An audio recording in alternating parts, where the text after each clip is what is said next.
तर शेतकरी मित्रांनो, दुग्ध व्यवसायातील मास्टर म्हणावा आणि दुग्ध व्यवसाय कसा वाढवायचा आणि त्याच्यामध्ये कोणत्या नवीन सिस्टीम उभारून तो व्यवसाय कसा परिपूर्ण करता येईल याचं उत्तम उदाहरण आपण यांच्याकडे पाहत आहोत.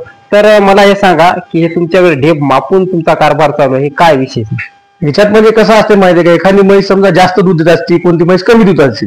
मग जास्त म्हशी आलेली कमी ढेप नाही गेली पाहिजे आणि कमी आलेली जास्त नाही गेली पाहिजे. त्याच्यामुळं जी म्हैस जास्त दूध देते तिच्यासाठी जास्त ढेप, जी म्हैस कमी दूध देते तिच्यासाठी कमी ढेप. त्याच्यामुळे आम्ही प्रत्येक म्हशीला मोजूनच ढेप टाकतो. बरं, तर किती किलो आपण ढेप टाकतो? आम्ही जी समजा म्हैस 7, 8, 9 लिटर वाली म्हैस आहे तिला आम्ही 4 किलो ढेप चारतो आणि 4, 5 लिटर वाल्या म्हशीला 3 किलो ढेप चारतो सरासरी.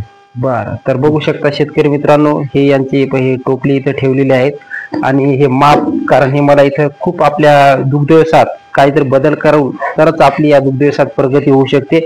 नक्की यांचं हे आत्मसात तुम्ही करू. तर बघू शकता शेतकरी मित्रांनो, हे यांनी माप केलेलं आहे.